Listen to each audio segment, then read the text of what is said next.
Hentikan air matamu wahai nak dara, sayanglah air mata tertuang.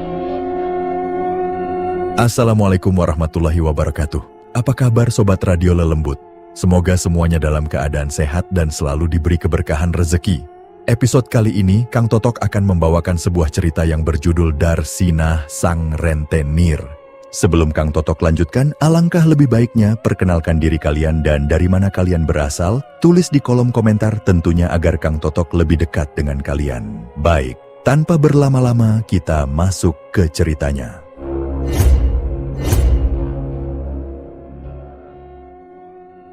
Kisah nyata ini bermula jauh di masa lalu, tepatnya di sekitar tahun 1977 di sebuah daerah pinggiran kota Situbondo, Jawa Timur. Kita sebut saja tempat itu Desa Terang, sebuah nama samaran untuk melindungi kedamaian yang tersisa di sana.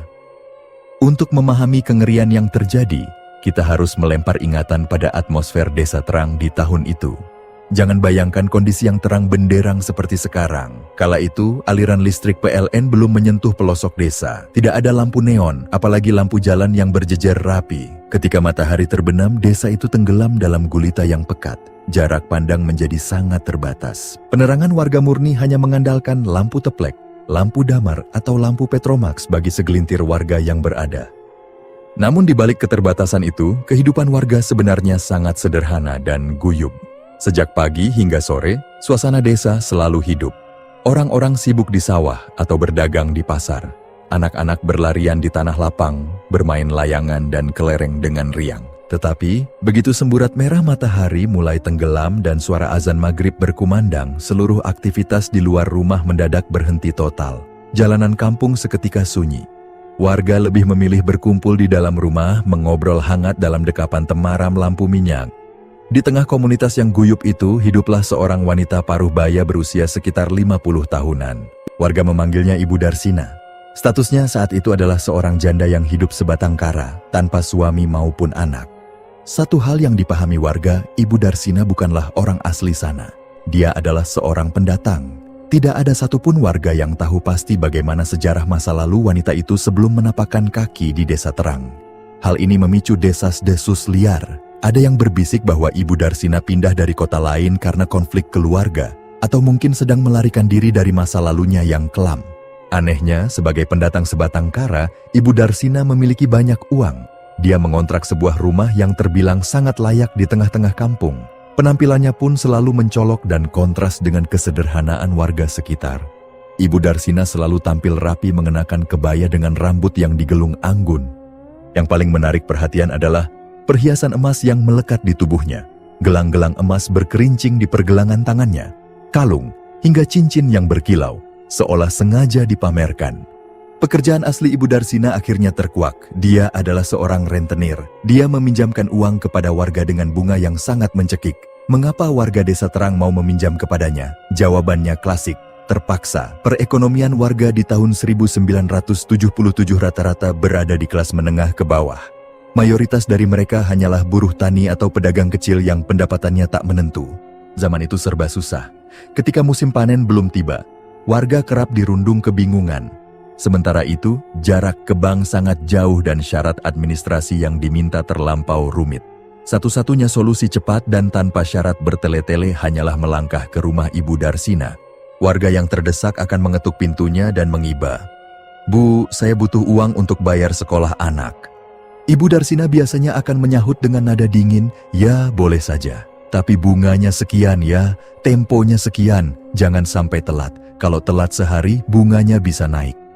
Sebenarnya, semasa hidupnya, Ibu Darsinah bukanlah sosok rentenir yang kejam atau galak seperti yang sering digambarkan dalam cerita fiksi. Perawakannya biasa saja. Dia tidak galak, tetapi juga sama sekali tidak ramah.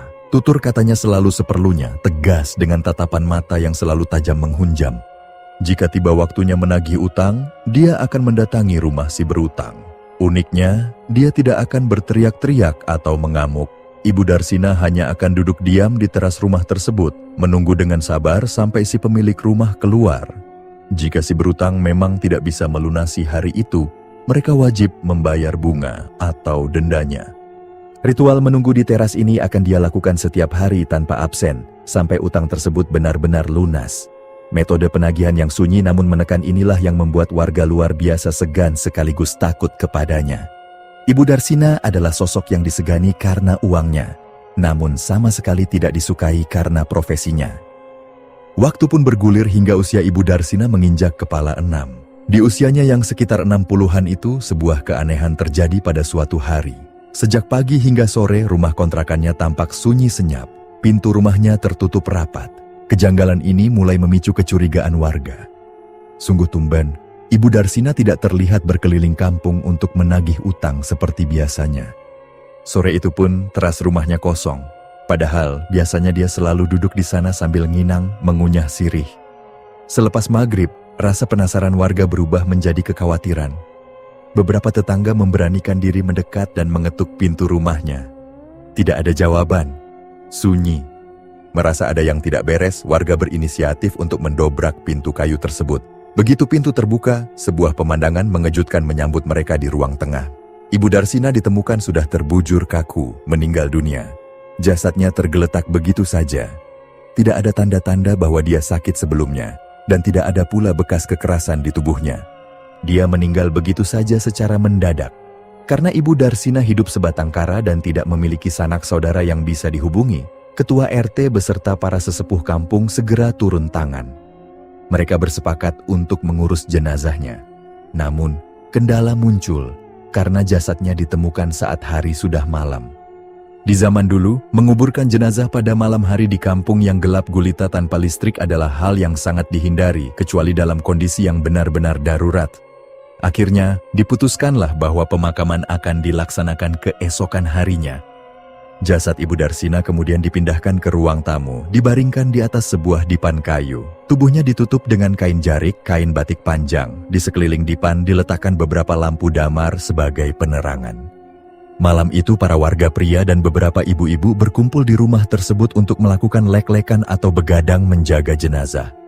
Keanehan pertama mulai merayap sekitar pukul 9 malam. Seorang ibu-ibu yang ikut menjaga berniat baik ingin membetulkan posisi kain jarik penutup jenazah yang terlihat agak miring. Namun, begitu dia melangkah mendekat dan sedikit menyingkap kain di bagian tangan, wanita itu mendadak tersentak, wajahnya pias. Dia langsung melangkah mundur dengan tubuh gemetar akibat ketakutan yang hebat. Melihat reaksi tersebut, bapak-bapak yang berjaga di sekitarnya langsung mendekat dengan heran. "Ada apa ini, Bu?"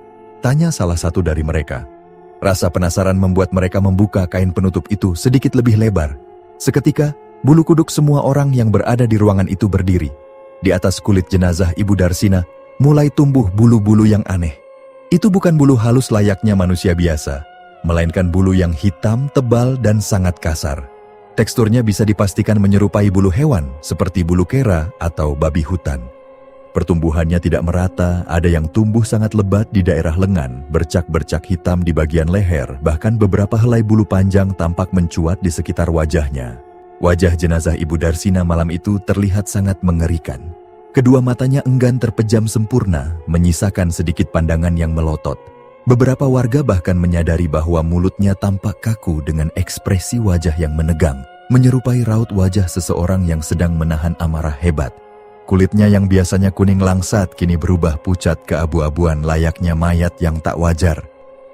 Keesokan paginya, keanehan tersebut justru semakin menjadi-jadi saat proses pemandian jenazah.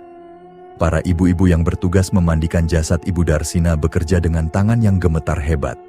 Di kemudian hari, mereka berani bersaksi dan bersumpah atas nama Allah bahwa ketika air disiramkan ke tubuh itu, bulu-bulu hitam di kulit Ibu Darsina justru semakin terlihat jelas, kaku, dan kasar.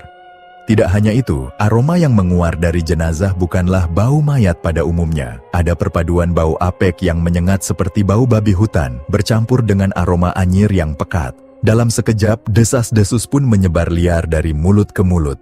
Amit-amit, ya Allah. Jenazah Bu Darsina tumbuh bulu hitam, baunya aneh seperti babi, bisik warga di sudut-sudut kampung. Lama-kelamaan warga mulai berspekulasi bahwa ini adalah bentuk teguran atau azab atas profesinya semasa hidup. Namun, hanya Allah yang tahu pasti. Siang harinya, jasad Ibu Darsina siap untuk dihantarkan ke peristirahatan terakhir. Keranda digotong menuju pemakaman desa. Di sana, para penggali kubur sebenarnya sudah menyiapkan liang lahat dengan ukuran standar. Mereka bahkan sudah mengukurnya menggunakan kayu seukuran tinggi badan manusia normal dan sengaja melebihkan beberapa sentimeter agar lubangnya terasa lebih longgar. Tindakan melebihkan ukuran ini sebenarnya didasari oleh rasa khawatir yang sempat mereka diskusikan saat menggali tadi. "Ini apa sudah cukup ya segini? Nanti takutnya enggak cukup kalau cuman segini," ujar salah satu penggali waktu itu. "Sudahlah, dilebihkan saja sekalian," timpal yang lain. Namun, ketakutan mereka benar-benar menjadi kenyataan. Begitu jenazah Ibu Darsina diturunkan perlahan ke dalam liang lahat, jasadnya tidak muat, kakinya menekuk dan kepalanya mentok ke dinding tanah. Secara fisik, tubuh Ibu Darsina sebenarnya tergolong normal, bahkan cenderung agak bungkuk karena faktor usia. Namun anehnya, lubang kubur itu seolah-olah menyempit dengan sendirinya. Tanah seakan menolak untuk menerima jasad sang rentenir. Para penggali kubur dan warga yang menyembahyangkan langsung didera kebingungan. "Loh, kok bisa kurang panjang? Perasaan tadi sudah kita lebihkan ukurannya," bisik mereka heran. Terpaksa, jenazah diangkat kembali ke atas. Lubang kubur digali ulang, diperlebar, dan diperpanjang secara manual. Setelah dirasa cukup, jenazah dimasukkan untuk kedua kalinya. Namun keajaiban yang mengerikan kembali terjadi. Jasad itu tetap tidak muat. Malah terasa semakin sesak di dalam lubang. Fenomena itu memicu ilusi visual yang mengerikan. Entah jasad Ibu Darsina yang membesar, atau lubang tanah itu yang mengecil dengan sendirinya. Kejadian aneh ini berulang hingga 3 kali berturut-turut. Warga yang melayat mulai gelisah dan kasak kusuk. Ditambah lagi dengan trik matahari siang yang menyengat ubun-ubun, suasana di pemakaman menjadi sangat kacau dan tidak karuan. Kelelahan dan rasa takut bercampur aduk. Melihat situasi yang tidak kondusif, seorang sesepuh desa akhirnya angkat bicara dengan nada pasrah. "Sudahlah, kuburkan seadanya saja, dipaksa sedikit." Dengan berat hati dan rasa ngeri, warga terpaksa menguburkan jenazah Ibu Darsina dalam posisi yang sangat berdesakan dengan dinding tanah. Kedua kakinya terpaksa ditekuk agak keras agar seluruh tubuhnya bisa masuk ke dalam liang lahat sebelum akhirnya ditimbun tanah. Itu adalah sebuah pemandangan yang memilukan sekaligus mengerikan bagi siapa saja yang menyaksikannya hari itu. Kematian Ibu Darsina rupanya bukanlah akhir, melainkan awal dari mimpi buruk desa terang. Malam pertama setelah pemakaman, atmosfer kampung langsung berubah drastis menjadi sangat mencekam. Desa yang sejatinya memang sepi di waktu malam, kini mendadak terasa jauh lebih sunyi dengan aura dingin yang menekan. Ada firasat buruk yang merayap di hati setiap orang. Seolah-olah sesuatu yang mengerikan tengah mengintai dari balik kegelapan. Tanpa ada kesepakatan tertulis, malam itu seluruh warga desa memilih mengunci rapat pintu rumah mereka sejak maghrib. Tidak ada satupun yang berani melongokkan kepala keluar. Mereka dicekam oleh rasa takut yang datang secara alamiah. Dan ketakutan mereka terbukti. Teror dari mendiang Ibu Darsina dimulai dengan sangat mengerikan. Sosok Ibu Darsina mendadak muncul kembali di kampung, berjalan menyusuri jalanan tanah seolah-olah dia masih hidup. Dia mendatangi rumah warga satu persatu. Beberapa saksi mata melihat dengan mata kepala sendiri bagaimana perwujudan gaib itu berjalan dalam kegelapan. Dan tebak siapa sasaran pertamanya? Tentu saja orang-orang yang masih memiliki sangkutan utang dengannya. Korban pertama adalah seorang warga bernama Bu Ijah. Utang Bu Ijah kepada Ibu Darsina tergolong lumayan besar dan posisinya memang belum lunas, bahkan sering menunggak. Malam itu Bu Ijah tengah tertidur di kamarnya. Perlu diingat, tempat tidur zaman dahulu mayoritas menggunakan balai-balai atau ranjang yang terbuat dari jalinan bambu. Bagian bawahnya bolong dan memiliki celah-celah terbuka. Tidak tertutup rapat seperti kasur pegas modern saat ini. Bu Ijah sendiri memiliki rambut yang sangat panjang, terurai hingga sebatas pinggang dan hampir menyentuh bokongnya. Dia punya kebiasaan jika tidur, rambut panjangnya selalu digerai bebas hingga menjuntai ke bawah, masuk ke sela-sela bilah bambu balai-balai tersebut. Tengah malam, Bu Ijah mendadak terbangun karena rasa sakit yang luar biasa di bagian kepala. Rambutnya serasa dijambak dengan kasar ke arah bawah. Awalnya, dengan kesadaran yang belum pulih total, Bu Ijah mengira rambutnya hanya tersangkut di serat bambu. Dia mencoba menarik kepalanya ke atas, namun tarikan dari bawah justru semakin kencang dan bertenaga. Dia benar-benar sedang dijambak oleh sesuatu di kolong ranjangnya. Dengan jantung yang berdegup kencang, Bu Ijah meraih lampu sentir, lampu minyak kecil di dekatnya. Dia memberanikan diri mengintip ke arah kolong tempat tidur melalui celah bambu. Di sana, di dalam kegelapan kolong yang sempit, terbujur sosok Ibu Darsina. Posisi hantu Ibu Darsina itu sedang tidur terlentang menghadap ke atas. Wajahnya pucat pasi dengan kedua mata yang melotot mengerikan. Kedua tangannya mencengkeram erat helai-helai rambut Bu Ijah yang menjuntai. Ekspresi wajah makhluk itu tampak sangat gemas dan penuh amarah, hingga deretan giginya terlihat mengatup rapat di balik bibirnya yang kaku. Jeritan histeris Bu Ijah memecah kesunyian malam. Dengan sisa tenaga yang ada, dia memaksakan diri melompat dari ranjang dan berlari tunggang langgang keluar kamar. Tarikan paksa itu membuat sebagian rambutnya tercabut drastis. Suara teriakan Bu Ijah yang begitu melengking di tengah malam buta spontan mengejutkan tetangga kanan kirinya. Wanita itu berlari keluar rumah sambil menangis histeris dengan kondisi rambut yang kusut masai dan rusak berantakan. Tetangga yang terbangun segera mengamankannya. Malam itu juga, Bu Ijah meminta izin untuk menumpang tidur di rumah tetangganya karena syok berat. Saat ditenangkan, warga melihat sendiri kulit kepala Bu Ijah mengalami kerontokan parah. Sebagian rambutnya brodol hingga nyaris botak akibat bekas jambakan yang teramat kuat. Sejak malam jahanam itu, Bu Ijah mengalami trauma berat untuk tidur sendirian, apalagi tidur di atas ranjang bambu. Ternyata, teror malam itu belum selesai. Korban berikutnya adalah Bu Fulhana yang juga masih terlilit utang dengan almarhumah. Kejadiannya berlangsung sekitar malam ketiga pasca pemakaman. Saat Bu Fulhana sedang tidur terlentang, dia mendadak terbangun karena merasa dadanya luar biasa sesak. Rasanya seperti dihimpit batu besar hingga untuk bernapas pun terasa sangat sukar. Orang Jawa kerap menyebut fenomena ini sebagai tindihan atau rep-repan. Bu Fulhana bersusah payah membuka kelopak matanya yang terasa berat. Begitu pandangannya terbuka, jantungnya serasa berhenti berdetak. Sosok itu mengenakan kebaya yang sangat lusuh dan kotor, penuh dengan noda tanah kering seolah baru saja merangkak keluar dari dalam lumpur pemakaman. Wajahnya awalnya tertutup oleh rambut yang acak-acakan. Namun dalam sekelebat gerakan yang lambat, sosok itu menyisihkan rambutnya ke belakang telinga. Tampaklah wajah Ibu Darsina yang mulai membusuk, lengkap dengan bulu-bulu hitam kasar yang tumbuh di sela-sela kulit keabu-abuannya. Sosok menyeramkan itu perlahan mendekatkan wajah busuknya ke wajah Bu Fulhana yang membeku, lalu membisikkan satu kata dengan suara parau yang bergetar. "Bayaran, bayaran." Dalam kondisi terkunci, Bu Fulhana hanya bisa merapal doa sebisanya di dalam hati dengan air mata yang meleleh. Setelah beberapa saat yang menyiksa, sosok itu perlahan memudar dan menghilang. Begitu cekikan gaib itu terlepas, Bu Fulhana langsung jatuh pingsan karena tidak kuat menahan rasa takut. Keesokan harinya, cerita itu bocor dan menyebar ke seluruh penjuru desa. Mulai malam-malam selanjutnya, teror Ibu Darsina semakin menjadi-jadi dan menggila. Seluruh desa terang gempar, kabar burung bertransformasi menjadi ketakutan massal. Bu Darsina gentayangan, dia masih keliling nagih utang.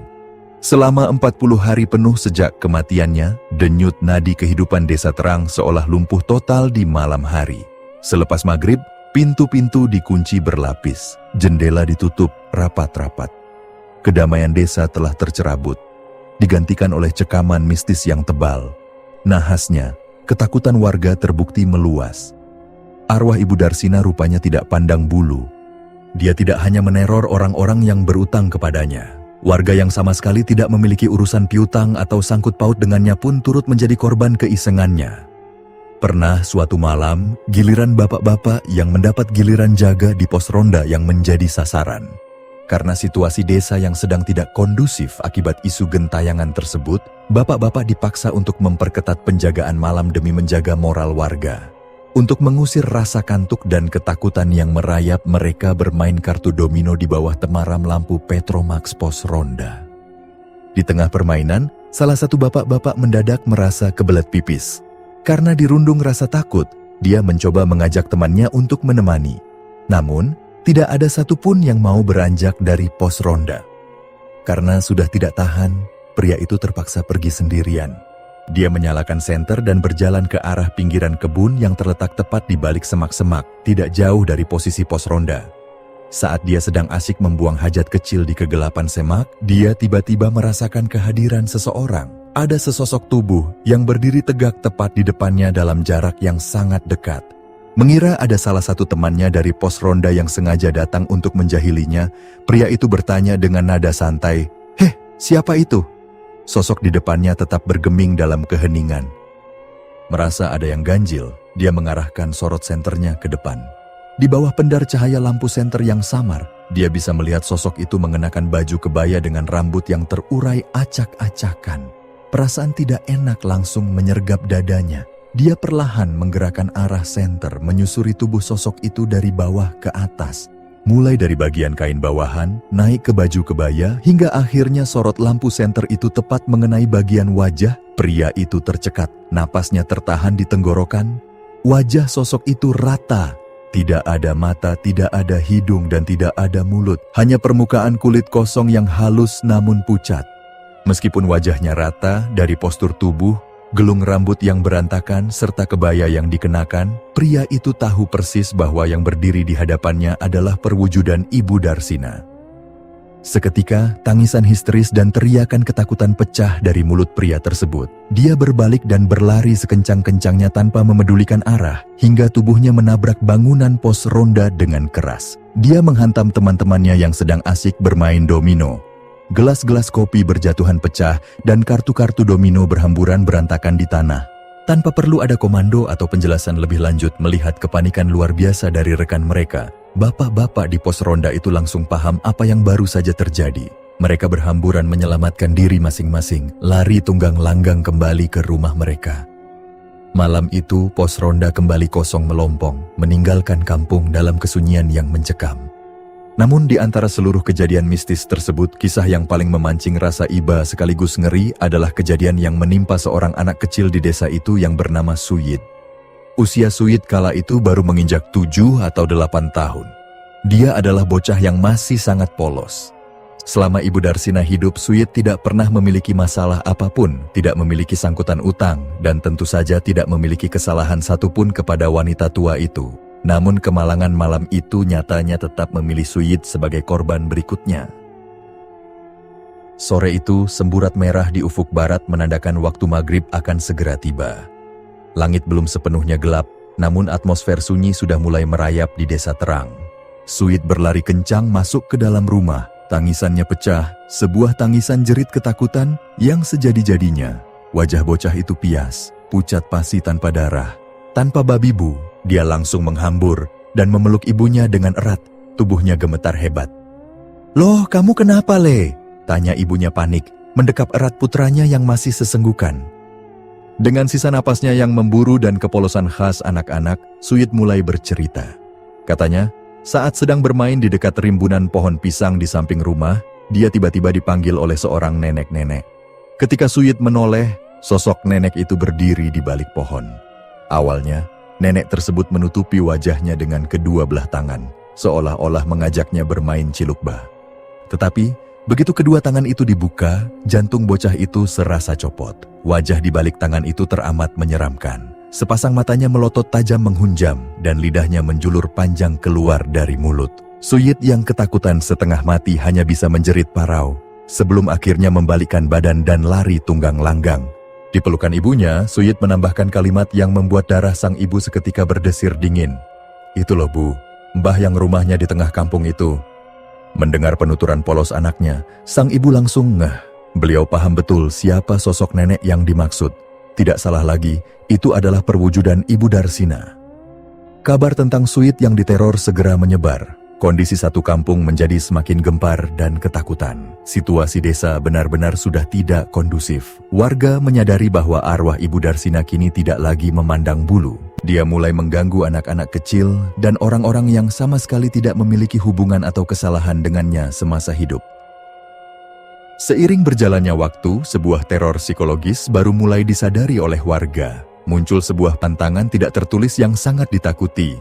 Jangan pernah menggunjingkan atau membicarakan Ibu Darsina. Warga mulai menyadari pola yang mengerikan. Setiap kali ada orang atau sekelompok warga yang kedapatan ngerasani, bergosip tentang mendiang Ibu Darsina, maka malam harinya atau bahkan pada saat itu juga, sosok gaib sang rentenir akan langsung datang mendatangi mereka. Suatu sore, peristiwa ironis terjadi di dapur rumah salah seorang warga. Beberapa ibu-ibu tengah berkumpul, sibuk memotong bawang dan menyiapkan bumbu masakan. Mereka sedang memasak untuk keperluan acara tahlilan Ibu Darsina.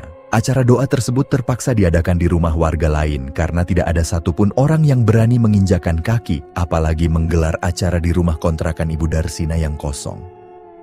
Sambil mengiris bawang, dasar sifat manusia, mulut ibu-ibu itu mulai terasa gatal untuk menggunjing. Salah satu dari mereka tiba-tiba menyeletuk perlahan, "Iya, saya itu loh Bu, yang kemarin ikut memandikan jenazahnya." Seorang ibu di sebelahnya langsung menyahut dengan antusias, "Iya, memang benar kok. Di tubuhnya itu banyak tumbuh bulu-bulu hitam kasar. Baunya juga aneh sekali." Melalui obrolan itu, terungkap bahwa rata-rata ibu-ibu yang berada di dapur tersebut memang sempat melihat langsung kondisi jenazah Ibu Darsina sebelum dimasukkan ke dalam keranda. Mereka mengonfirmasi kebenaran bulu-bulu hitam mirip hewan di kulit almarhumah. Keasikan bergosip membuat mereka lupa diri, abai bahwa sosok yang sedang mereka bicarakan telah tiada dan meninggalkan kutukan di desa itu.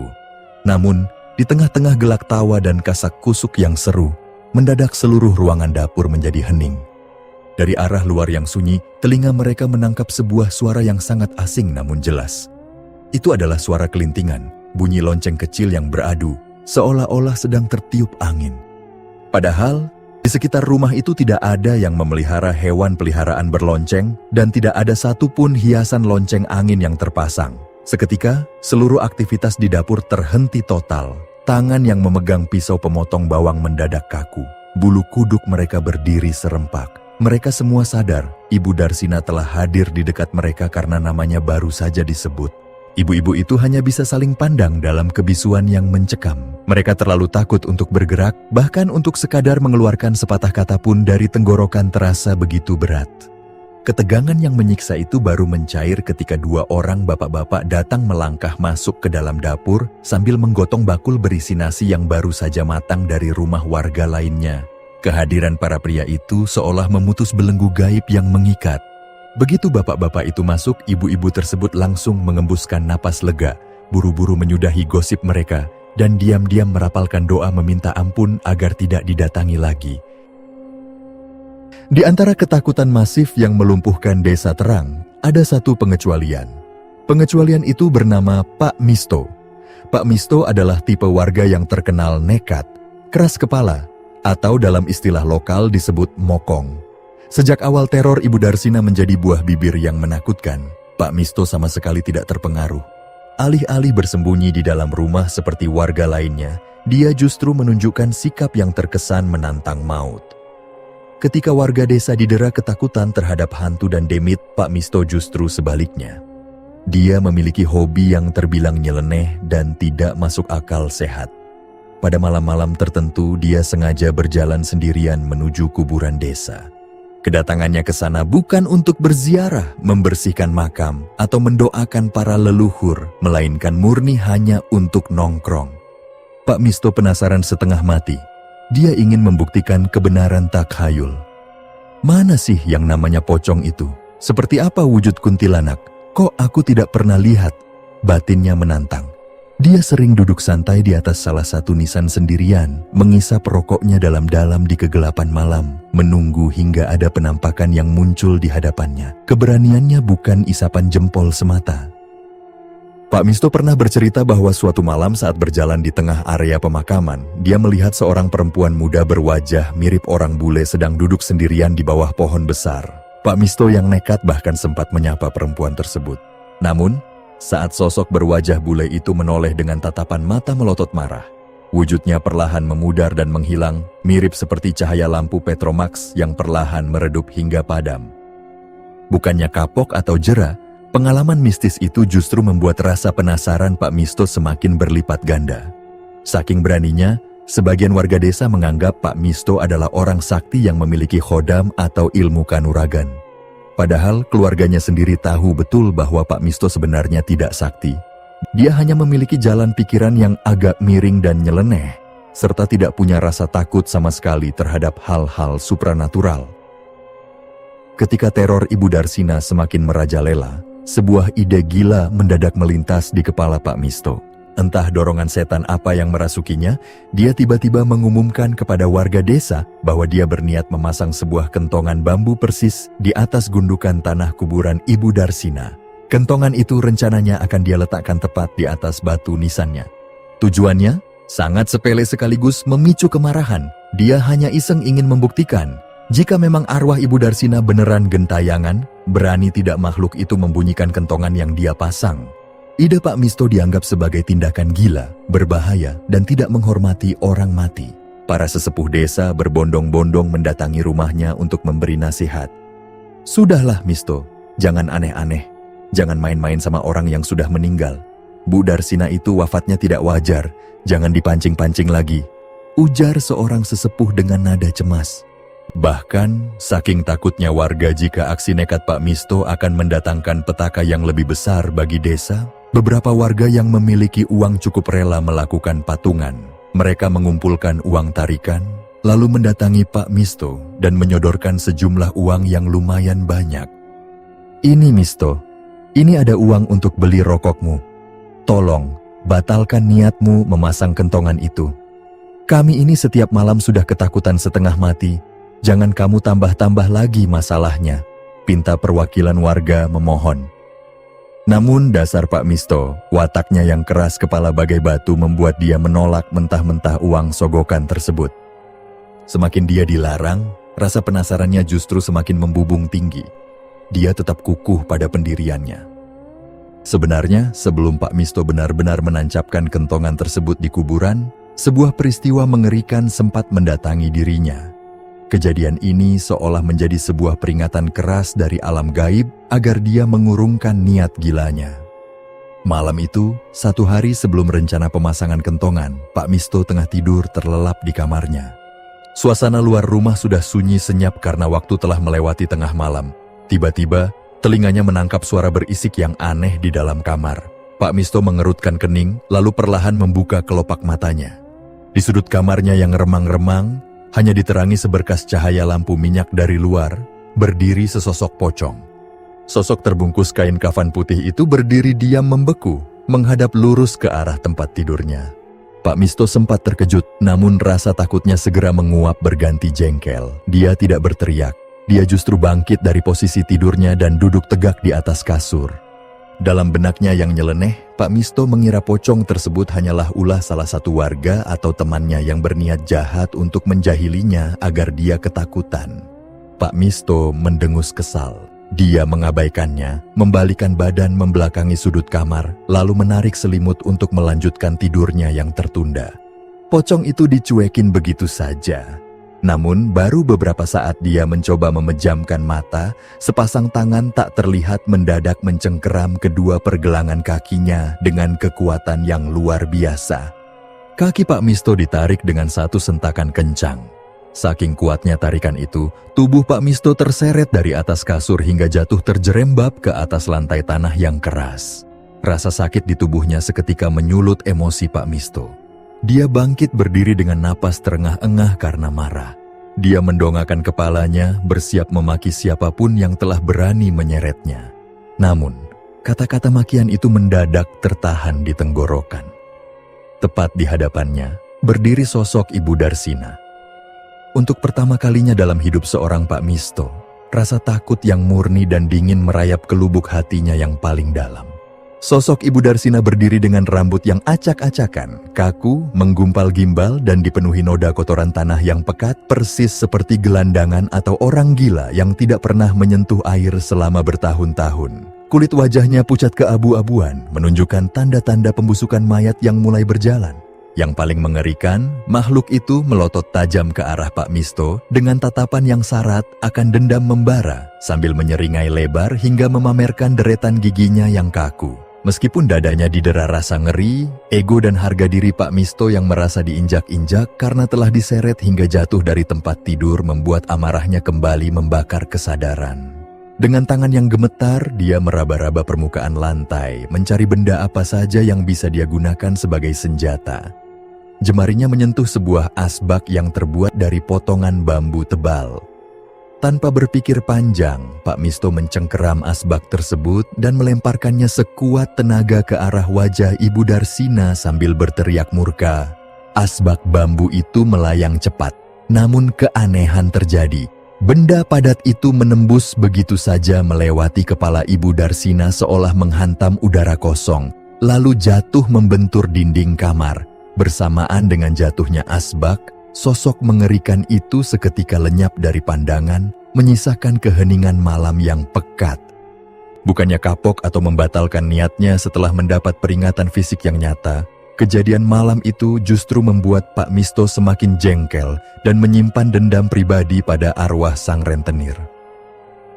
Keesokan harinya, tanpa memedulikan lagi segala bentuk larangan, nasihat sesepuh, maupun permohonan warga desa, Pak Misto melangkah nekat ke area pemakaman seorang diri. Di tangannya dia membawa sebuah kentongan bambu tebal. Tanpa rasa ragu, dia menancapkan dan memasang kentongan tersebut persis di atas gundukan tanah makam Ibu Darsina, tepat bersandar pada batu nisannya. Setelah selesai, dia melenggang pulang dengan senyum puas. Malam harinya selepas waktu Isya, suasana desa terang langsung berubah drastis menjadi layaknya desa mati suri. Ketakutan akan dampak dari aksi nekat Pak Misto membuat warga mengunci diri lebih awal. Tiba-tiba, dari kejauhan arah pemakaman sebuah suara mulai memecah kesunyian malam. Tuk, tok, tuk, tok, tuk, tok. Suara kentongan terdengar bertalu-talu, namun ketukan suara itu terdengar sangat aneh dan janggal. Ritmenya tidak beraturan. Bukan seperti ketukan nada darurat atau tanda bahaya yang biasa dipukul oleh penjaga pos ronda, melainkan seperti ketukan ritme kaku dari seseorang yang sedang mempermainkan alat musik kayu tersebut dengan asal-asalan. Awalnya gema suara itu terdengar samar dan jauh dari arah kuburan, namun lama-kelamaan suara itu mulai berpindah-pindah tempat. Bunyinya semakin nyaring, semakin kencang, dan bergerak merayap mendekati kawasan pemukiman warga.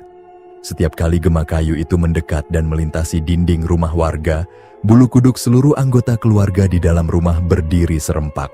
Tidak ada satupun dari mereka yang berani bernapas keras, apalagi lancang melongokkan kepala ke arah luar. Mereka meyakini satu hal, sosok yang sedang membawa kentongan itu adalah Ibu Darsina, dan keyakinan warga terbukti benar.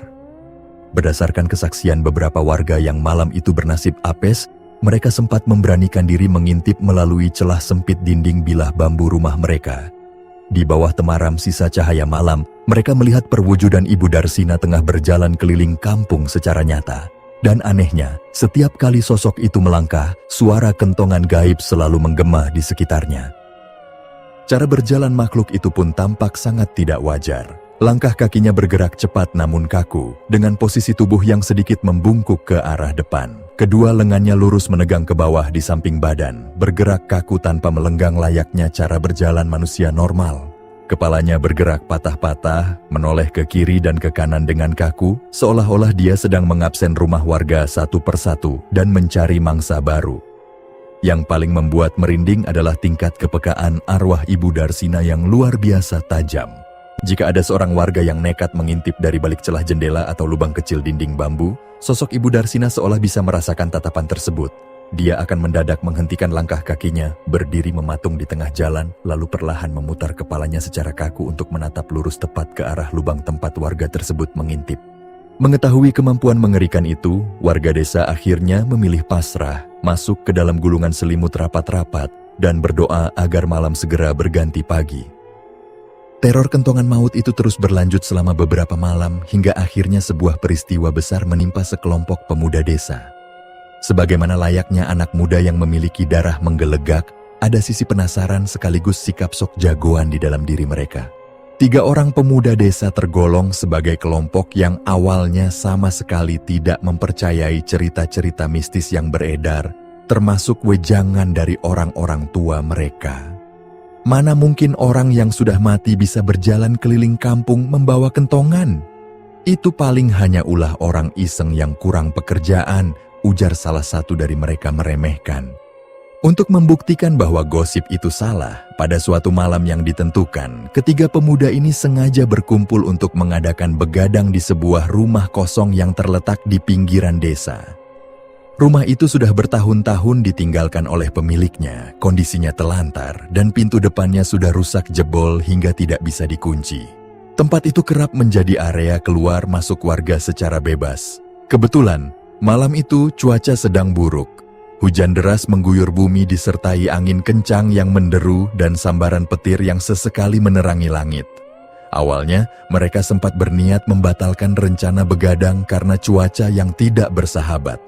Namun, pikiran sok jagoan mereka kembali menang. Sudahlah, kalau hujan badai begini justru aman. Mana ada hantu yang mau keluar hujan-hujanan? Hantu juga takut basah. Canda mereka sambil tertawa. Mereka pun mulai membunuh waktu dengan bermain kartu di ruang tengah rumah kosong tersebut. Hingga waktu beranjak melewati tengah malam, tepat sekitar pukul 1 dini hari, hujan masih belum juga mereda. Di sela-sela suara gemuruh air hujan yang menghantam atap, telinga salah satu pemuda menangkap suara asing. Tuk, tok, tuk, tok. Obrolan mereka mendadak terhenti. Mereka saling pandang dalam keheningan. "Kamu dengar tidak? Itu suara kentongan, kan?" Bisik salah satu pemuda dengan wajah yang mulai berubah serius. Suara kentongan itu awalnya terdengar jauh. Namun anehnya, gema suaranya justru terdengar semakin jelas, nyaring, dan konstan, mengalahkan gemuruh suara hujan badai yang seharusnya meredam bunyi kayu tersebut.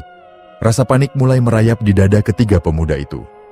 Mengingat pintu depan rumah kosong tersebut sudah jebol dan tidak memiliki gerendel kunci, mereka bergegas merapatkan daun pintu lalu mengganjalnya menggunakan tumpukan batu bata dan kayu apa saja yang ada di sana agar tertutup rapat. Keberanian yang tadi mereka pamerkan mendadak luntur tak berbekas. Salah satu pemuda yang penasaran memberanikan diri mendekati celah jendela untuk mengintip ke halaman depan. Di luar, di tengah derasnya guyuran air hujan badai, dia melihat sosok Ibu Darsina sedang berjalan perlahan. Postur tubuhnya membungkuk dengan kedua tangan kaku lurus ke bawah. Namun, ada satu detail mengerikan yang membuat pemuda itu gemetar hebat hingga keringat dinginnya bercucuran. Di tengah guyuran hujan badai yang sedemikian dahsyat, seluruh tubuh Ibu Darsina tampak benar-benar kering. Rambut gimbalnya yang berantakan, baju kebayanya, hingga kain jarik bawahannya sama sekali tidak basah oleh air. Seolah-olah tetesan air hujan di langit sengaja berbelok menyingkir dan enggan menyentuh jasad sang rentenir. Sosok itu terus melangkah, kepalanya menoleh patah-patah menatap rumah-rumah di sekitarnya. Dengan bibir bergetar, pemuda yang mengintip itu berbisik kepada dua temannya. Itu Bu Darsina di luar, di depan rumah kita. Didorong rasa tidak percaya sekaligus takut, ketiga pemuda itu akhirnya bersama-sama mengintip keluar. Di saat itulah mereka menyaksikan sebuah pemandangan yang membuat jantung mereka mencelos. Sosok Ibu Darsina yang awalnya berjalan lurus di jalanan desa, mendadak membelokkan arah langkahnya. Dia berjalan masuk ke halaman rumah kosong tempat mereka bersembunyi. "Lari, lari ke belakang!" Tanpa berpikir panjang, ketiga pemuda itu berlari tunggang langgang menuju bagian belakang rumah kosong tersebut. Mereka masuk ke dalam salah satu kamar kosong yang tersisa, menutup pintunya rapat-rapat, lalu menahan daun pintu itu menggunakan berat tubuh mereka sendiri. Mereka meringkuk berhimpitan di pojok kamar yang gelap sambil merapalkan doa sebisanya dengan tubuh berguncang ketakutan. Situasi menjadi teramat sangat mencekam. Beberapa saat berlalu dalam keheningan yang menyiksa, hingga mendadak telinga mereka mendengar suara binatang dari atas langit-langit kamar. Cek, cek, cek, cek. Suara cicak terdengar bertalu-talu. Tak lama kemudian suara itu berganti menjadi suara yang lebih berat dan nyaring. Tekek, tekek. Kehadiran suara toke itu seolah mengubah sirkulasi udara di dalam kamar menjadi semakin menekan dan dingin. Dan tepat di balik daun pintu kamar yang mereka tahan, terdengar suara kekehan lirih seorang nenek-nenek. Hehe, hehe. Itu adalah suara Ibu Darsina. Saking stres dan takutnya didera teror yang berada tepat di balik pintu, salah satu pemuda bahkan sampai terkencing-kencing di celana tanpa sadar. Ketika suara kekehan itu kembali terdengar lebih dekat, hehe, hehe. Salah satu pemuda yang sudah kehilangan akal sehatnya akibat panik mendadak melompat. Tanpa memedulikan keselamatan dirinya, dia menabrakkan seluruh berat badannya ke arah kaca jendela kamar hingga hancur berantakan. Pecahan kaca melukai tubuh mereka, namun rasa sakit itu kalah telak oleh rasa takut akan kematian. Ketiga pemuda itu berhamburan melompat keluar melewati bingkai jendela yang hancur, lalu berlari sekencang-kencangnya ke arah pemukiman warga sambil berteriak histeris meminta pertolongan. Mereka berlari membabi buta di tengah hujan deras. Saking paniknya, mereka baru menyadari bahwa tubuh mereka dipenuhi luka robek akibat pecahan kaca dan paku setelah mereka berhasil mencapai tempat aman. Bahkan, salah satu pemuda yang kehabisan napas dan mengalami syok berat mendadak jatuh pingsan di tengah jalanan tanah yang becek, tidak jauh dari batas pemukiman warga. Beruntung, 10 menit kemudian, 2 pemuda lainnya berhasil mencapai rumah salah satu warga dan berteriak meminta tolong dengan histeris. Mendengar keributan di tengah malam badai, warga desa yang merasa bergerak bersama-sama akhirnya memberanikan diri keluar rumah dengan membawa obor dan senjata seadanya. Saat warga tiba di lokasi, perwujudan Ibu Darsina sudah tidak terlihat lagi. Mereka segera mengevakuasi pemuda yang pingsan di tengah jalan tersebut dan mengobati luka-luka mereka. Kejadian malam itu menjadi tamparan keras bagi para pemuda lain agar tidak lagi bersikap sombong menantang hal gaib di desa tersebut. Hari-hari berikutnya terus bergulir dengan sisa-sisa teror yang seolah tidak memiliki ujung. Hingga akhirnya, waktu mulai mendekati hari ke-40 pasca kematian Ibu Darsina, sebuah waktu yang dipercaya sebagai batas akhir masa gentayangan arwah dalam mitologi masyarakat setempat. Warga desa, dibantu oleh Pak Misto yang kali ini bersedia menurunkan egonya demi kedamaian bersama, sepakat untuk melakukan sebuah ikhtiar terakhir menggunakan jalur kearifan lokal. Ada sebuah mitos kuno yang dipercaya secara turun-temurun di daerah sana untuk mengatasi gangguan roh yang ganas. Sore itu, Pak Misto memanggul sebuah karung besar menuju ke area pemakaman desa. Karung tersebut berisi penuh dedak, serbuk kulit padi halus yang biasanya digunakan sebagai pakan ayam atau bebek. Dengan telaten dan disaksikan oleh beberapa sesepuh, Pak Misto menaburkan dedak tersebut di atas gundukan tanah makam Ibu Darsina secara merata hingga seluruh permukaan tanah kuburannya tertutup oleh serbuk padi tersebut. Mungkin banyak orang awam yang bertanya, untuk apa dedak itu ditaburkan di atas makam? Berdasarkan kepercayaan spiritual masyarakat lokal, jika sebuah desa didera oleh teror arwah gentayangan yang beraura ganas, salah satu cara menjinakkan atau menanggulanginya adalah dengan memberinya kesibukan. Di beberapa tempat lain, warga kerap menggunakan biji kacang hijau. Filosofinya, arwah yang keluar dari dalam kubur dipercaya akan terikat secara magis untuk menghitung setiap butiran dedak atau biji-bijian yang jumlahnya mencapai ratusan ribu hingga jutaan butir tersebut. Karena jumlahnya yang terlampau banyak, arwah tersebut akan terus sibuk menghitung di atas makamnya sendiri, hingga dia melupakan waktu untuk berjalan keliling kampung meneror warga. Ritual menghitung itu akan mengikatnya hingga fajar menyingsing tiba, begitu seterusnya setiap malam hingga dia kelelahan atau hingga masa batas 40 hari, gentayangannya habis secara alamiah. Tentu saja, jika kita menelisik fenomena ini dari kacamata syariat Islam, tidak ada istilah arwah orang mati yang gentayangan menagih utang materi. Ruh manusia yang telah meninggal dunia secara mutlak berada di bawah urusan Allah di alam barzakh, terputus dari urusan duniawi. Jika terjadi fenomena mistis yang sedemikian nyata seperti yang dialami oleh warga desa Terang, kemungkinan besarnya adalah ulah dari jin karin. Jin karin adalah jin pendamping yang menyertai manusia selama hidupnya. Karena Ibu Darsina meninggal secara mendadak dan masih menyisakan urusan duniawi yang pekat berupa harta riba yang belum diselesaikan oleh para peminjamnya, jin karin tersebut bermanifestasi menyerupai wujud almarhumah untuk mengganggu, menakut-nakuti, dan mengacaukan ketentraman warga desa. Namun terlepas dari perdebatan asal-usul makhluk tersebut, upaya penaburan dedak yang dibarengi dengan untayan doa dan zikir dari para kiai desa akhirnya membuahkan hasil. Entah karena pengaruh dedak tersebut, entah karena ampuhnya doa para ulama, atau memang karena masa 40 hari penahanan gaibnya telah selesai atas izin Allah. Begitu malam ke-40 berlalu, teror suara kentongan, bau babi hutan yang anyir, serta penampakan wajah rata Ibu Darsina benar-benar berhenti total secara instan. Tidak ada lagi ketakutan yang menghantui malam-malam warga. Perlahan namun pasti, denyut kehidupan di Desa Terang kembali berjalan normal. Anak-anak kembali bisa bermain layangan hingga senja, dan bapak-bapak bisa kembali meronda dengan tenang. Namun, kisah nyata tentang 40 malam teror mencekam dari sang rentenir Ibu Darsina telah menjelma menjadi legenda abadi yang tertanam kuat di memori kolektif warga, diceritakan turun-temurun dari lisan ke lisan. Semoga kisah kelam dari pinggiran kota Situbondo di tahun 1977 ini bisa menjadi iktibar dan pelajaran berharga bagi kita semua yang masih hidup untuk senantiasa menjaga perilaku, menjauhi harta riba yang mencekik sesama, dan selalu berserah diri kepada perlindungan Yang Maha Kuasa. Terima kasih Sobat Radio Lelembut telah menyimak kisah kali ini. Wassalamualaikum warahmatullahi wabarakatuh.